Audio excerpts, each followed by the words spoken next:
This is the web transmission service of the Royal Canadian Military Institute. On January the 21st, our Defence and Security Studies program kicked off the spring 2025 season with retired Lieutenant General Michel Maisonneuve, whose theme was In Defence of Canada, Reflections of a Patriot. Tonight we have a special guest. We have Lieutenant General retired Michel Maisonneuve. He does not need an introduction, but he likes one, so I'm going to do it. Now, for those of you who are not entirely familiar with the book, let me just give you a little background. If not us, who? If not now, when? Okay. So in November 2022, General Maisonneuve, who's retired Lieutenant General, the CAF, was presented the prestigious Vimy Award in recognition of his outstanding lifetime contributions to the defense of Canada and its democratic values. Before an elite audience of 650 people, he launched a stirring defense of the nation. He served for 5 decades. Think about that, 5 decades. He warned that the principles he was being celebrated for protecting were under assault as never before. Canada was abandoning its history, its civil liberties, its fiscal prudence, its concern for the vulnerable, and its commitment to global stability, things that had long made it not only a great place to live, but an important member of the family of nations. Lieutenant General J.O. Michel Maisonneuve, CMM, MSc, CD, is a former Canadian Army officer, as I've already mentioned, who has served as the Assistant Deputy Chief of the Defence Staff of Canada and Chief of Staff at NATO's Allied Command Transformation in Norfolk. And he was, as we mentioned previously, the 30th recipient of the Vimy Award. He joined the Canadian Armed Forces in 1972 as an armored officer. I think you were the course officer for a friend of mine, Major General Dean Milner. And following graduation from RMC, he joined the 12th Régiment Blindé du Canada in Valcartier. The general deployed to the United Nations peacekeeping force in Cyprus and later the Bosnian War and Kosovo War, not the Korean War. He was too young for that. During his time in Kosovo, he was assigned to headquarters of the OSCE as a brigadier general from November 1998 to May 1999, for which service he was awarded the Meritorious Service Cross. In 2007, General Maisonneuve retired from the Canadian Armed Forces and became the academic director for the Royal Military College Saint-Jean. So with that, sir, could I ask you to come forward and make some remarks to us? Thank you very much for coming and visiting us at the RCMI.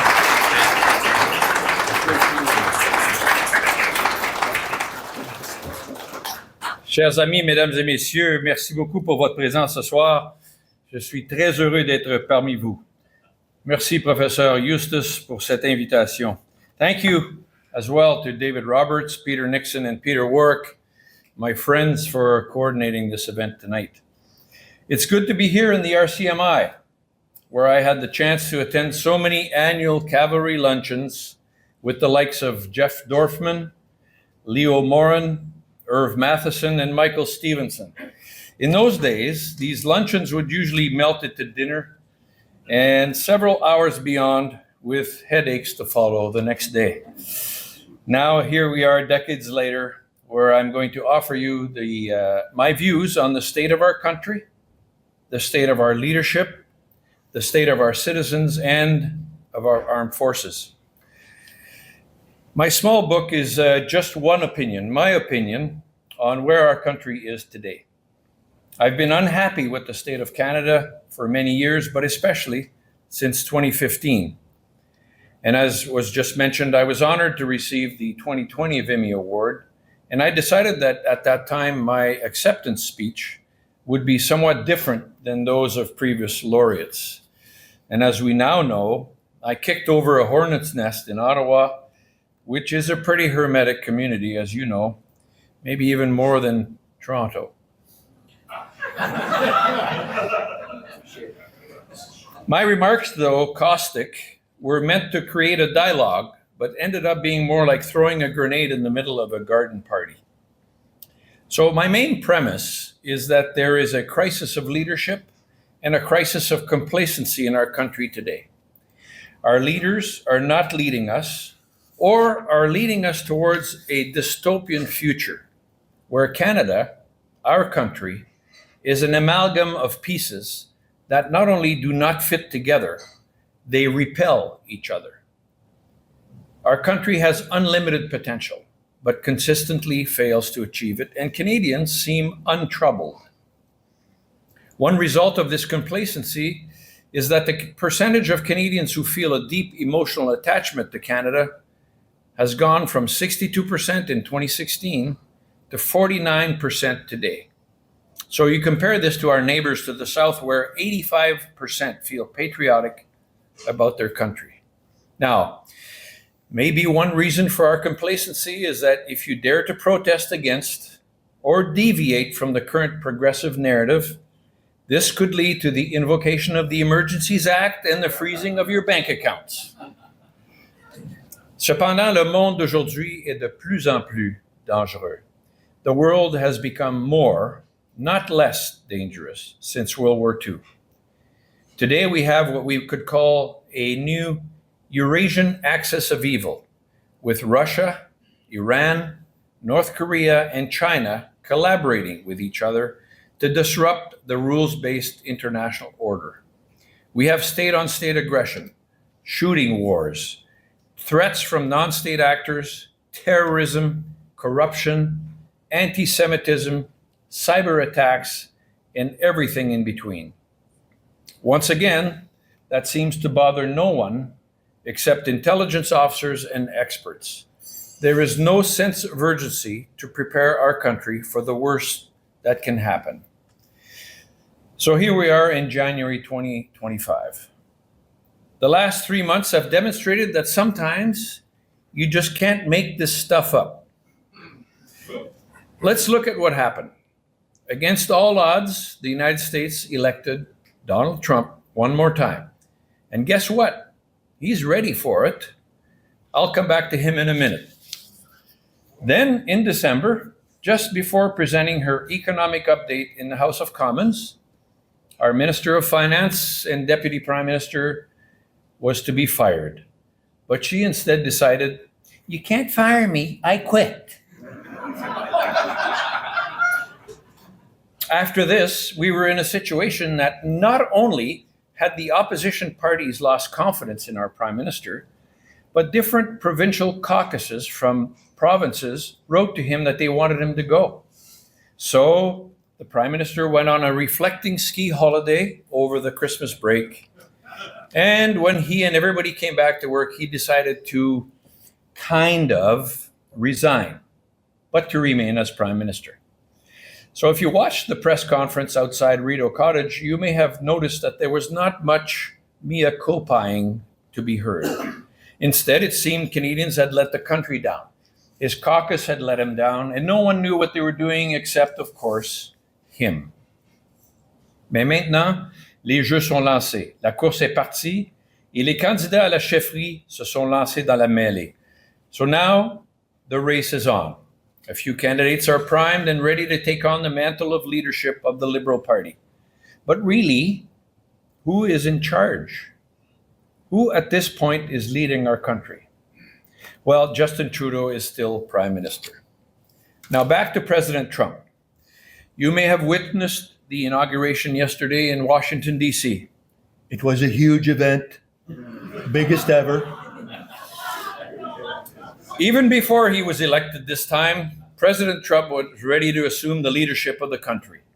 He had his appointments ready to be confirmed, and he knew what he wanted to accomplish.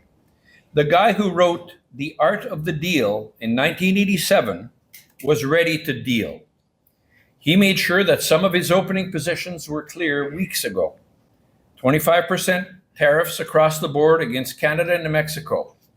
Start paying your way in NATO instead of being a free rider. And Hamas had better return the Israelis hostages or all hell will break loose in the Middle East. That last promise seems to have come to fruition. And if you listen to his speech yesterday, he repeated exactly the same things he's been saying since the election. So with respect to Canada, I think President Trump is well aware of our crisis of leadership, and he sees an opportunity. As Jim Balzili said, no country with our potential inflicts as much damage to its own economic prosperity and sovereignty as Canada. Now, I'm sure that not many of us would like to invite President Trump to our dinner table here at the RCMI, but that doesn't matter. He has a mandate from the American people. He won the popular vote in both houses of Congress. So let's stop bickering about how bad he is and start responding to him. Which brings me back to our country. Who is leading our country at this difficult time? So maybe it doesn't matter because our Prime Minister believes Canada is not really a country, but a post-national state with no core identity. Actually, I heard something interesting the other day that you can consider our country a pre-national state, a group of provinces that are really not tied together to the point, but we don't even have completely free trade between them. Sadly, I believe many of the extremist progressive policies of this government have permeated the mind of many Canadians, and they've bought into the idea. Have we ever defined what a Canadian is? Is the only way we can describe ourselves as being not American? Even our Prime Minister, in an interview with a US outlet, used that description, implying that we are better than Americans. How demeaning to his host. Obviously, he thinks this is all we are, non-American. Well, I, for one, appreciate and admire many of the qualities Americans have shown throughout their history. Their selflessness, their patriotism, their generosity, and their friendship. We describe the US as a melting pot, where immigrants arrive and are assimilated into the nation as they pursue the American dream of life, liberty, and the pursuit of happiness. In Canada, we followed the maxim of Trudeau I, a multicultural mosaic of hyphenated Canadians living side by side. Maybe our current Prime Minister just took it to the next level when he explained that this mosaic had no real culture of its own, only that of the pieces that composed it. I reject that notion. I believe the mosaic needs to die. We need Canadians to start being proud of the values that unite us, values we defended in 2 world wars and others before and since. But where will we find these values? In our history, in our experiences, and in our heroes. Perhaps we should thank President Trump for stirring up some patriotism. You had Jean Chrétien, le petit gars de Shawinigan, writing on his 91st birthday, an open letter to the president explaining that Canadians are committed to their independence. You had Alan Rock, a former minister and ambassador to the US, also sniff about being a proud Canadian and describing our understated patriotism. We need less understated patriotism. One of my colleagues calls it the need for a cultural renewal and a return to healthy patriotism. We don't need to compare ourselves to anybody, but instead, we should acknowledge the greatness of our nation. To do that, we need to appreciate our past, stop toppling statues, understand our mistakes, but cease apologizing, and respect our heroes. Those who founded Canada faced incredible challenges. How to span our enormous landmass. And remember, there was no internet or cars then. How to unite the 2 European founding countries and the indigenous people already here. How to progress in spite of the extreme weather and the vast expanses of rugged territory. And how to create a system of governance that would stand the test of time.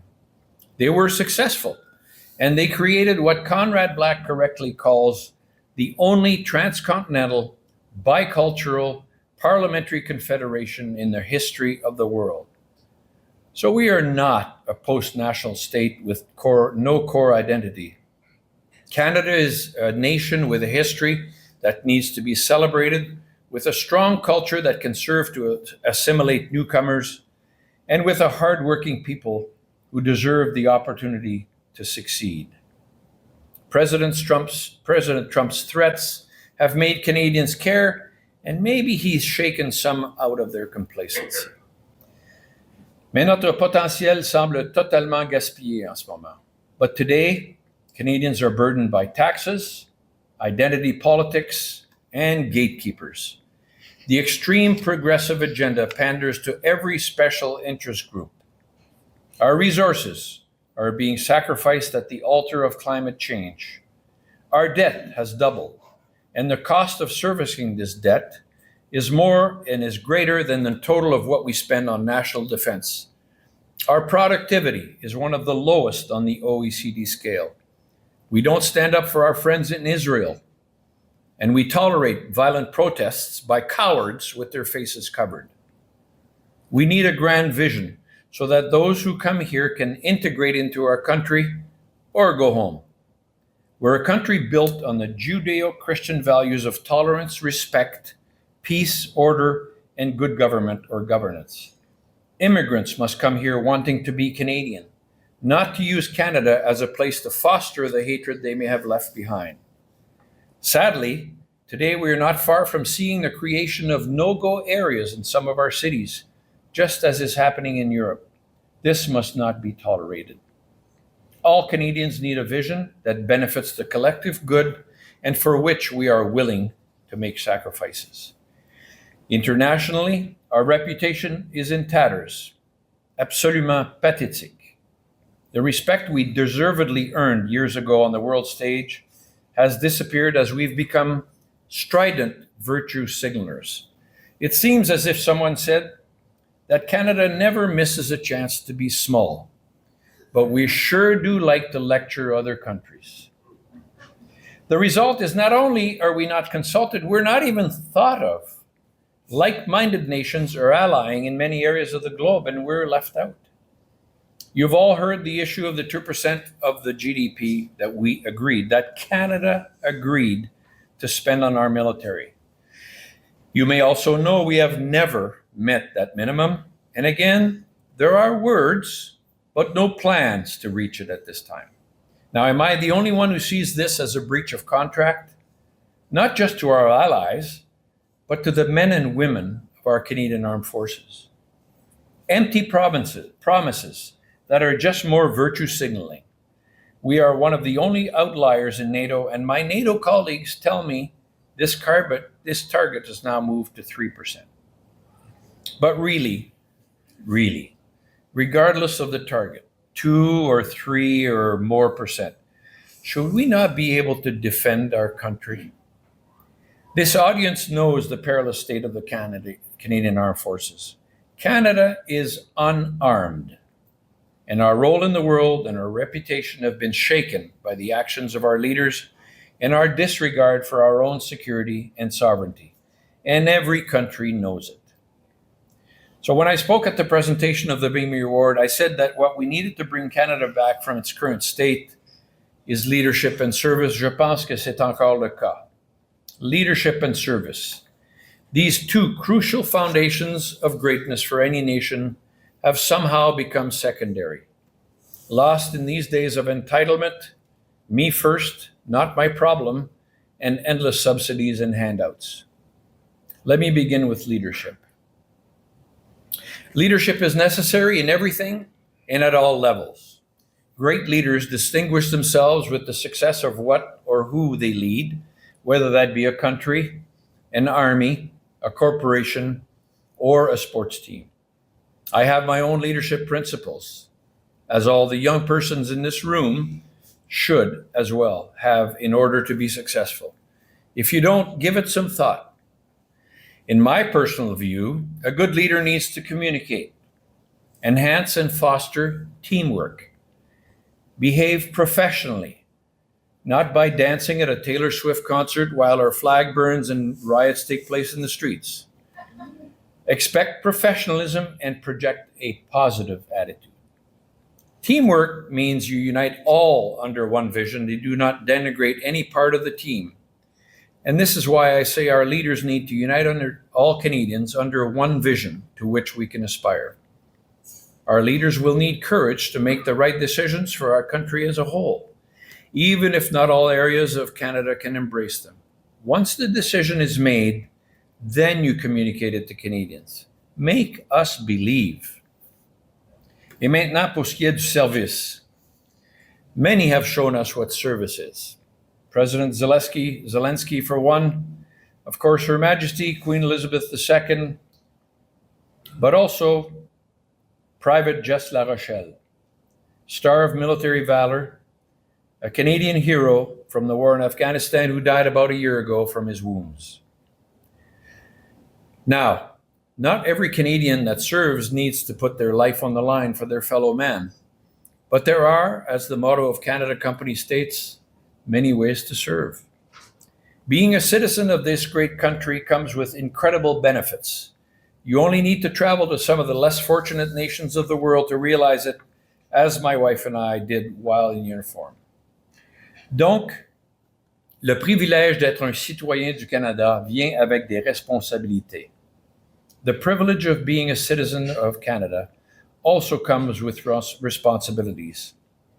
Yes, personal responsibility to behave like a good citizen, to keep peace, order, and support good governance. But it also behooves all Canadians to serve their nation, their community, or their fellow citizen in some way. We don't have to look far to see someone who's having greater challenges than we are. Have we done all we can to help them? Volunteerism was one of President Ronald Reagan's tenets. As he called it, it was one of the well springs of our greatness as a nation, our willingness to serve each other. JFK famously said at his inauguration, "Ask not what your country can do for you, ask what you can do for your country." And Margaret Thatcher believed that there's no such thing as entitlement unless someone has first met an obligation. Amen. My wife is the smartest person I've ever met.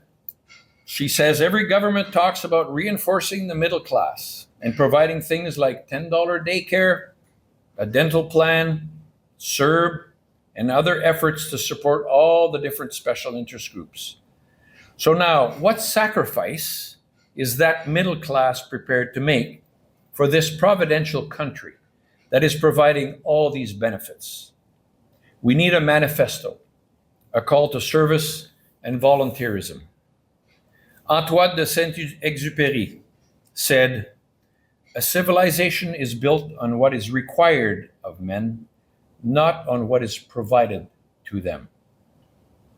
There is, of course, service in our nation, in our military. Our government has never inspired Canadians to believe it is honorable to wear the Canadian maple leaf on their sleeve, whether as a young cadet, a reservist, or a regular member of our forces. Even at policy announcements, no mention is made of the value of service to Canada. Heck, often there isn't even a uniform present at announcements.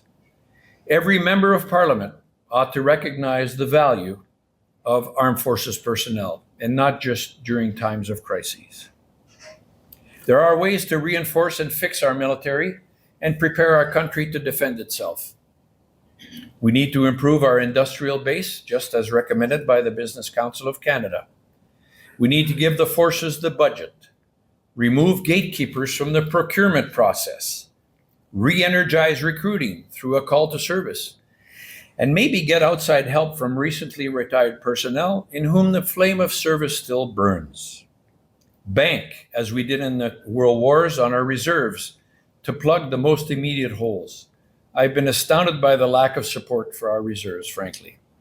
And most importantly, get back to a meritocratic system that produces warriors, ethical and disciplined warriors, not proclaiming their individuality with man buns and fingernail polish, but true warriors, men and women prepared to win our wars and defend our country and its values. The young men and women who accept to serve in our military today are still outstanding Canadians who do a great job, even if there are not enough of them. As part of our end of the moral contract, we citizens of Canada owe them.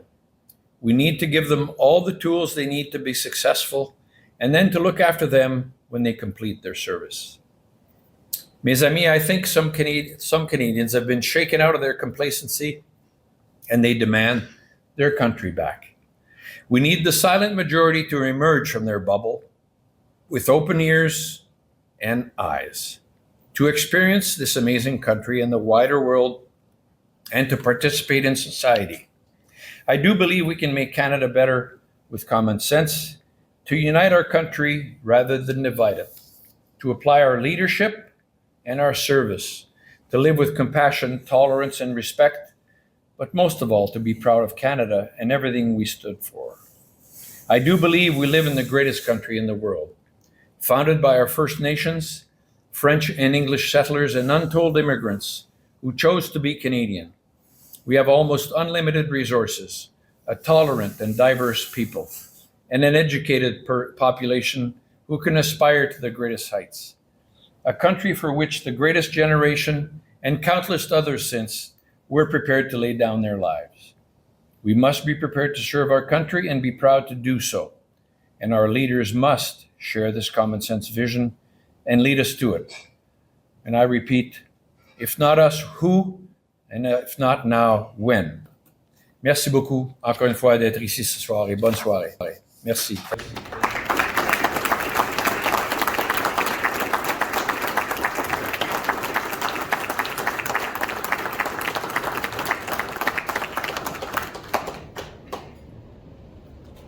I think that General Maisonneuve would be open to some questions. If you would like to come up to the mic, please feel free. Come on up. Don't be shy.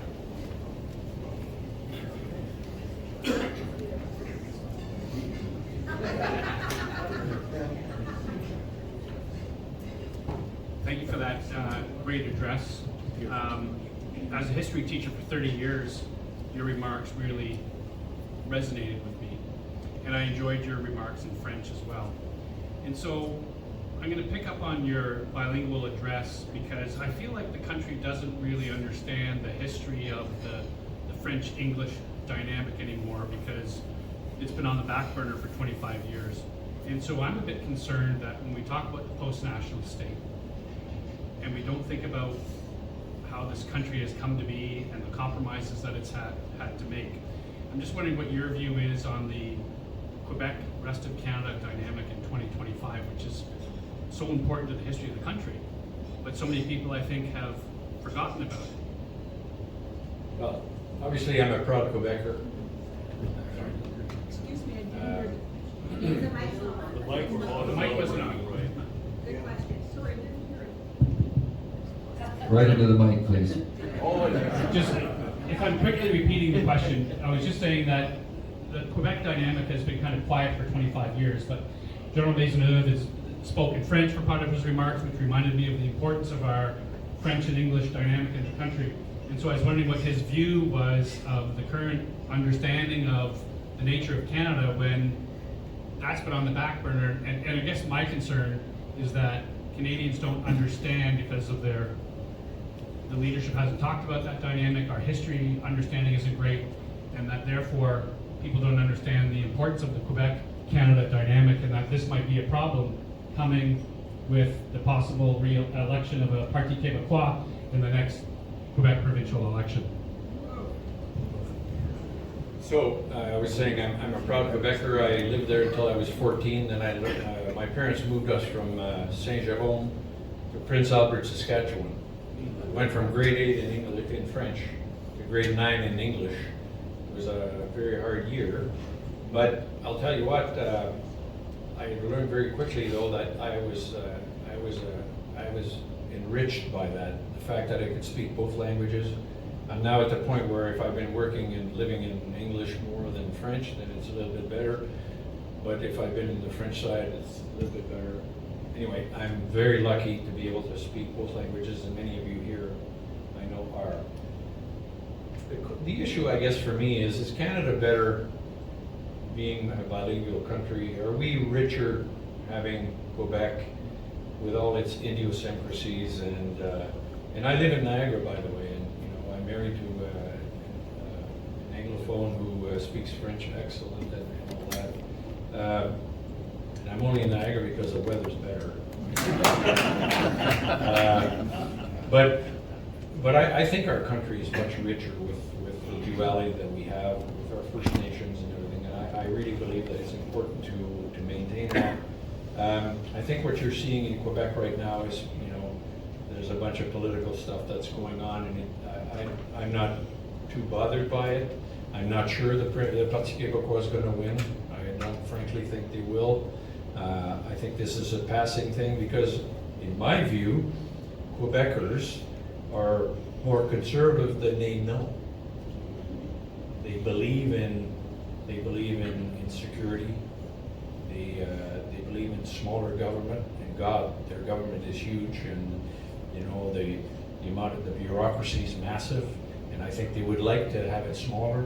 They pay huge taxes, more than anybody else in the country. So I really think that I think what's important is for the rest of Canada, and you know, one of the things that bothers me though about Quebec is that they don't understand the importance of the Anglophone side of things.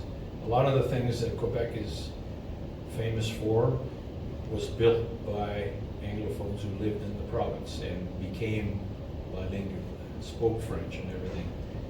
But I think it's important for all Canadians to understand that it's important for us to at least make an effort. When I go to things outside Quebec and I hear, or if I go to Ottawa and I go to a meeting where there's not a word of French spoken, even if the person is not bilingual, you can't even say, well, je suis ici, je ne parle pas français, thank you. Then you've acknowledged that there's a francophone element there, you know, and I've always tried to do that. I've always tried to push bilingualism. So, but I think we are much richer being together in this lovely country, you know, and for us to be able to travel, I think the people that don't understand it are the ones who have never gone, you know, a lot of Quebecers have gone to Calgary and they come back with their eyes wide open. They forget. My parents did that. They couldn't believe it. They loved it. And I think Calgarians who go to Quebec also have their eyes open. So we're such a huge country, and we need to stay, I think, united. General, so let's assume you are now the Minister of National Defense. What would your first steps be in order to resurrect the Canadian Armed Forces? I would convince the Prime Minister that we need to talk about service for our country, first of all. Then I would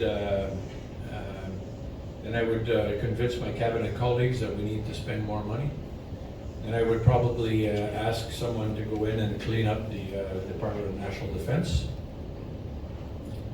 I don't know who that person would be, but you might be one. And then, you know, all the things I said, you know, we need to have recruiting could be fixed by explaining to Canadians how important it is to serve their country, coming back to a meritocracy as opposed to DEI, ensuring that we remove gatekeepers from the procurement process, buy the equipment we need. And I know, having served at National Defense Headquarters in project management, every project manager has a drawer in which him or her keeps projects that are ready to go, but they don't have the go-ahead. And I'd say, open up those drawers and find me some you know, low-hanging fruit that we can go and buy. We needed for a long time. Every urgent operational requirement, UOR, make it happen tomorrow. And we've seen that it can happen before. We needed C-17s. Minister of National Defense was Gord O'Connor, my old boss, Brigadier General at, you know, in the military, then was an MP and a minister. He bought those in like 6 months. We needed tanks, done. You know, we needed helicopters, done. It can happen. I mean, my goodness, we bought 2 helicopters for the RCMP. How long did that take? A couple of weeks, what? I mean, for the border security. So, you know, let's get let's get procurement sorted out very quickly, and I think these things can be fixed and reinforce the good things that are happening in the military and get rid of the things that are not good. Thank you. You speak to the microphone. Okay, what about cadets? Is that where we start with building up our military? Well, the cadet program is a program for citizenship. It's not supposed to produce military. However, You recruit. those, and unfortunately, the Canadian Armed Forces, to my knowledge, have not been able to recruit among the cadets. Somebody decided that no, it's a program for citizenship and you shouldn't recruit. We should be recruiting with the cadets. Okay, it's very simple. These young men and women who decide to be in cadets, they get leadership, they get some discipline, and they end up loving the fact that they have a uniform, they look good, they're told to press the uniform and to polish their shoes. They learn some of the simple things, they get a good haircut, you know, and no, but the point is that the cadet program is a great place to start recruiting and bringing up some of our young men and women to be in the military. Okay, so that's words. How do we get that going? I know it's a good idea, but why don't you get on with that? Yeah, Because me. you're retired now. Thanks, Bonita. I'll talk to you later. No, but I mean, obviously, the thing is to ensure that, okay, so the cadet program, and what's interesting, it's a citizenship program. It's run by the military. Okay, it's part of national defense. Their budget is part of national defense budget. And there's a brigadier general who's the director general reserves and cadets, I think it's called. Yep. And he or she looks after the cadet program across Canada. So that's the person you need to put the finger on and say, you sort this out right now. And then you get the recruiters who are in a different organization to come and recruit and make sure they show up at the cadet parades and that. So it's a very simple thing to do, I think, if you have the leadership to get it done. Thank you. Talk about, hold on. Well, the question behind the question was, would you advocate having conscription? Okay, thank you. He was asking if I would advocate having conscription. I would advocate having a a national service program. Okay, so not necessarily in the military, but why not? But some military, some will want to do it, but why not? Service to communities, Parks Canada, for example, or building in the north, supporting our Indigenous communities. There's all kinds of places where you could have a national service program, and if our young men and women at whatever age you decide need to spend a year doing part of a national service program, there's nothing wrong with that. And what better way to connect Canadians to their country, make them proud of what of their country, make them proud of what they've done. So I served in France for 2 years during the days of conscriptions, 1978 to 1980. They called it the concept of Armée Nation, the nation with the army. Every young man had to serve for 1 year when they turned 18. And most served in the military, but if you were, say, a young scientist who was really superb, you could go and serve in one of these research centers and as a scientist for 1 year. But these young men would come in, and they came from all around. They would come to the regiment that I was in, and I know that at the end of their 1 year, I could have taken them to battle without any problem. I mean, we trained them to that level, and they left and went back to their respective communities, and they had done this service, and they believed in their country. They were French citizens who then and you'd meet them 20 years later and say, oh, where did you serve? Oh, I was with the so-and-so Légion de Parachutiste of fantastic. So there's a way for us to do it. I know that Brits were talking about it before Starmer came in, but I think this kind of stuff's coming back around. I think Sweden, as a matter of fact, is going back to conscription, and I don't know what kind of full conscription or what.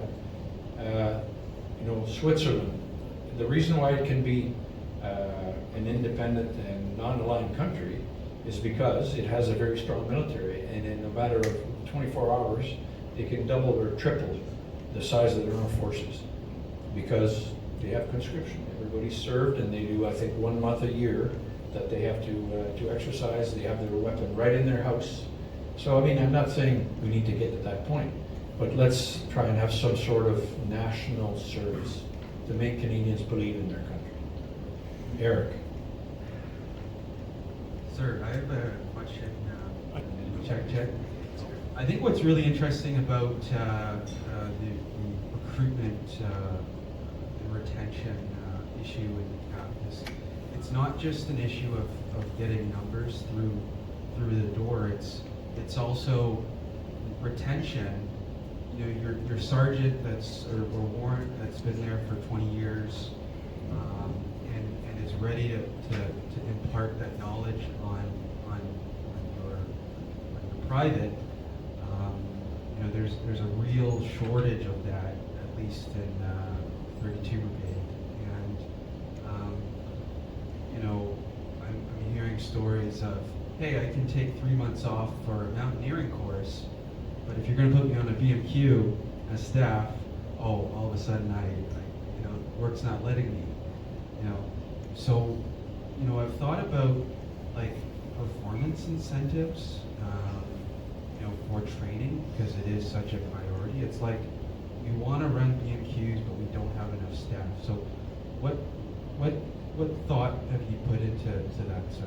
Okay, so the issue is that if you don't understand what's happening in the armed forces, is that middle grade is leaving right now. They're fed up. They don't like the rules. They think that you know, it's too lax. The DEI thing, we can't get promoted because I'm not a woman. You know, and all that stuff, and it actually is causing that middle group to leave. And how do you get to that middle group? Well, you need somebody 20 years, 15 years to get to that middle group. So even if you recruit to hell, it's going to take you a long time to get people up to that level. So those are the instructors that Eric's talking about there that are gone and that are not, you know, we need them to instruct the recruits. So what can you do? Well, yeah, you try retention bonuses, you try different things. But I think the whole thing is, you know, bring back meritocracy. Take some of that, you know, mumbo jumbo stuff, that really the special interests and you know, putting the effort. Look, even tonight in this room, I know there are people that have tried to join the armed forces, but because they were white men, they were put to the back of the line. I know there are, so I know them, and so you need to go back to a meritocracy thing, where you know, the best make it, and that's just the way it goes. And it's going to take 5 years. I don't know. It's going to take a long time. But you have to start somewhere. You have to start by saying service to your country in the military is important. You who wear the pat, you know, first thing I do is probably double everybody's pay. Yeah. Boom. Okay. Secondly, you know, housing. Make sure they've got good housing. You know, give them benefits. I mean, there's a lot of stuff. And you know, as soon as you start putting that money in there, you're going to reach the 2% and you're going to go beyond. Well, General, thank you very much for your kind comments and for your service. And I've known you for a couple of years now anyways, and received your support, which I've been very grateful for. Talking about service and accountability, how do you understand sort of the leadership of the Canadian Forces, of which you were part, and for which, you know, I've been studying for some years now in terms, and I've always been wondering, we've been in the institution has been in an existential state of some crisis for numerous years. And how do you talk to your fellow generals about the situation, knowing that you know what the situation is, but how do you get them to, you know, buy in and maybe take a stand on things? Well, I tell them I'm pissed off. Most of them don't want to talk to me after that, so that's the problem. But the question was, okay, the question was, how do I talk to my fellow generals who are now serving, and you know, because the forces have been in an existential crisis for many years, and what do I tell them? Well, I tell them I'm pissed off and that they should do better, but a lot of them don't want to talk to me after that. But I think the problem is that we have now, okay, one of the big issues for me has always been that we are applying public service rules to the military. So the public service is one thing, the military is one thing, and unfortunately some of those rules are tying up our military officers so that commanding officers have less authority, less initiative, less risk-taking that we used to have in the old days. And this has happened really, and unfortunately I've seen it happen worse and worse since I got out, you know, since '07. I got out in 2007, and I've been speaking about this, and I spoke about this actually to a group of the most senior chief warrant officers, and I thought those guys were good guys to tell. And you know, some of them were kind of surprised, but I think they got the point, or I certainly hope they got the point. All I can do right now is influence. What I tried to do when I was in the military is if I didn't, you know, it's always the same thing. If you're inside an organization, you don't agree with what's going on, you fight it. You fight it to the point where you say, okay, I can fix it while I'm inside. And if you can't fix it while you're inside, then you get out. Unfortunately, if you get out as a general and you make a speech in front of the Peace Monument in Ottawa, you'll get a day's headlines. If you get a headline, maybe page 3, and then nobody talks about you anymore. So it's one of those things. But you got to get to a point where you either, you know, you fight the issue and you do your best while you're in. But if you don't agree, you have to get out. And so unfortunately, we've lost a lot of very senior leaders who did not agree with stuff that was going on. We have lost a lot of them, and so. I say right now, all I'm at the point of doing is trying to influence, and I have no more authority, but I have still a little bit of influence, and you know, we'll see what happens. But it's a tough road to hoe. Sir, there's others before you. No, let me go ahead. I've already had my one check. No, go ahead. I've already done it. Vas-y, Tony. Merci beaucoup. Est-ce qu'on m'entend bien? Oui. Parle fort. Can you hear me to that? The mic is working very well. One quick comment and one question. I have learned just in the last 48 hours through a fairly reliable source that the Department of National Defense will have a $1.3 billion surplus this year that they cannot spend. Now, I've done a bit of a calculation, and that equates to about $16,000 for every serving person in the military, men or women. But apparently it's too complicated to distribute their money. So that's a comment. I hope I got my information right. I think I do, but we will see if it and when it will be announced. My question to you is that I look in this crowd, and we're all of a certain age, with a few exceptions. How do we, having the knowledge and the wisdom that we have, never mind connecting with the generals and the seniors at NDHQ, how do we help connect with young Canadians? Because those young Canadians have parents, have relatives, have communities, and they are voters. And we rely on them to be concerned about national security and national defense, rather than having a president from the United States to do it for us. Good point. I mean, your comment is interesting. For years and years, we have returned money at the end of the fiscal year. You know that.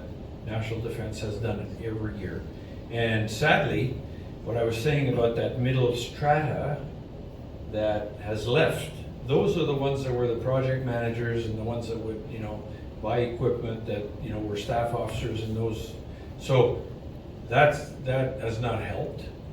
But you're right, because of the procurement system, and in a way it's so tightly controlled, and see, in the procurement system, you have 1,000 people who all have the power to say no.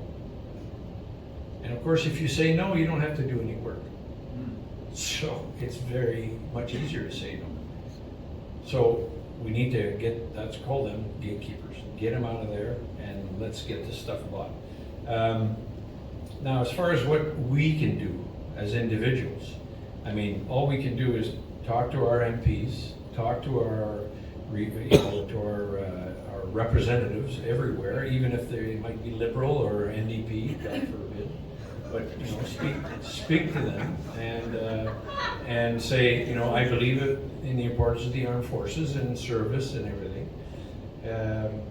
And then speak to, I mean, and all of you who've, you know, were listening tonight, who've had an idea of the armed forces and feel strongly about the armed forces, speak to people who have children, speak to your children, speak to your grandchildren, speak to your nieces and nephews, Because any young Canadian who does not at least consider joining the military, just consider it. Do a little bit of research. Spend, say, a tenth of the time you do on TikTok to look at a recruiting video. Have a look at what the armed forces offer. As an officer, as a soldier, man, it's a fantastic career. So try to convince them, and it's like that old guy used to do the, we convinced them one person at a time. That's the only way to do it. But it just is not something that we believe strongly in.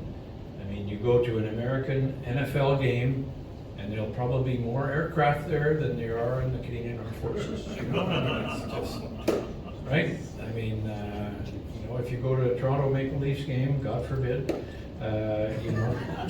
sorry, I'm a Habs fan, of course, as you probably imagine. But if you go to a game, sometimes they have, military appreciation night. That's great, but we need more of it. We need to make Canadians understand. And I had a chance I was very honored to speak to the entire caucus of the Conservative Party at one point in September. And I asked them, okay, who has military installations or units in their riding? And 65%, 70% of them put their hand up. I said, all of you now, you need to talk about the military. And even if you don't have somebody who's in the military or installation in your thing, support the military. It's got to be the Prime Minister, Minister of Defense, all the cabinet ministers, all the MPs. It's got to work from that, go all the way down, and then to individuals and so on. So it's a huge public communication thing. So I also have a statement and a question, sir. Statement going back to the cadets. So the platform for the cadets is already there. People aren't aware that there's currently just under 60,000 cadets across Canada. However, it's not well advertised, it's not well funded. Like this year, it was announced that first-year cadets would not get a uniform. Now, talk about a de-incentivizer for the cadets, it's just pathetic. The good news about the cadets, when you first go to a cadet parade, it is, my surprise was the amount of new Canadian families who have their youngsters in the cadets program, and I always like coming up and asking why. And they said that we want to give back to the institutions that have built this country. So there is hope there, sir, which is good. My question for you, which is also impactful on the Canadian Armed Forces going forward, is your thoughts on the status of military education in Canada, given your time at St. Jean? Unfortunately, military education in Canada has also been infiltrated by the whole DEI principle thing. There's way too much kind of identity stuff. There's too much gender stuff. Not enough leadership, not enough tactics. And I think we could fix that too. Our military college, and I'm going to speak now about the military college in Kingston, and I hope this gets to their ears, have too many programs. There's probably 50 different engineering and science programs where you need to focus. I think the focus needs to be on what does a military officer need as a degree to serve in the forces. And he doesn't need a degree in arts that or a science that studies the benefits of the house fly.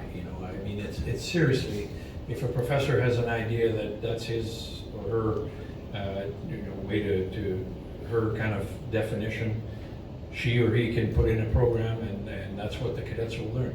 You need to kind of break it down to a general engineering degree, a science degree, a couple of arts degrees, and then go from there. The military college in St. Jean, before I left, we were looking at what program would be best for an officer to serve in the forces, and we decided it was going to be a liberal arts program where they would study a lot of culture. Like if you're going to serve outside the country, you need to understand, the background of Islam and all this stuff. as part of their degree. They spent 6 months out of the country in another military college somewhere in the world, Korea, Colombia. So I think this degree is a fantastic degree. We need to replicate it a little bit more. So I think there's a lot of work to be done there. And unfortunately, or we'll see, but there's just been a ministers' committee on military colleges. The report's coming out soon, and we'll see what they decide. But it may get to the point where they decide to close the military colleges. Sadly. Good. Yes.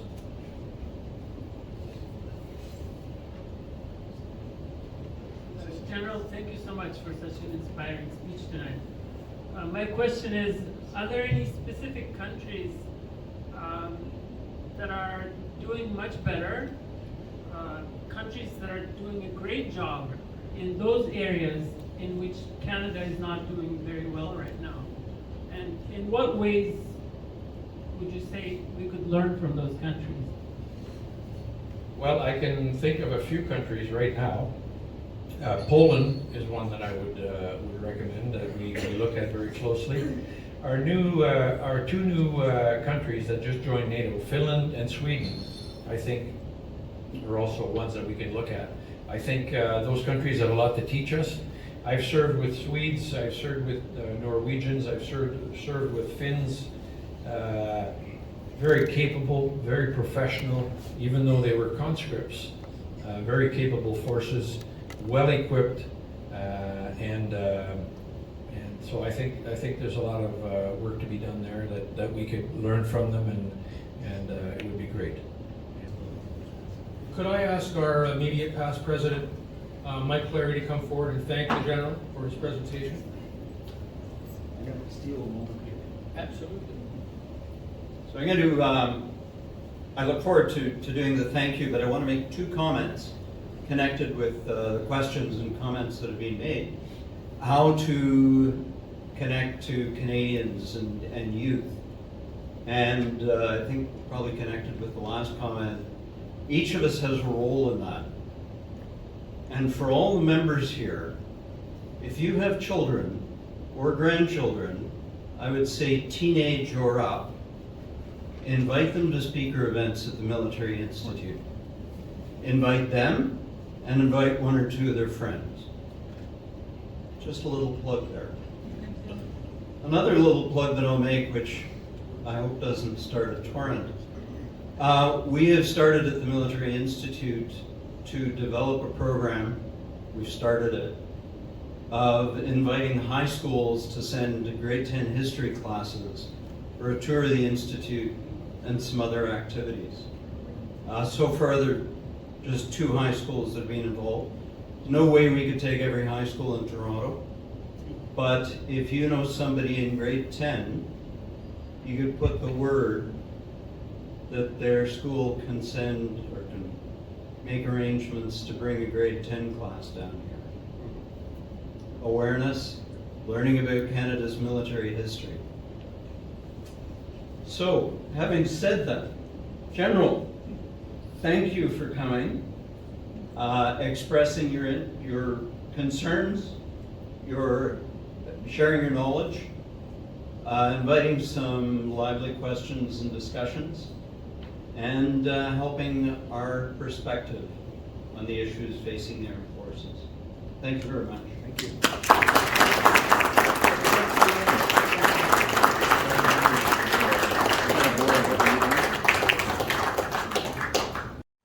This has been another in our series of webcasts produced by the Royal Canadian Military Institute in Toronto as a public educational service.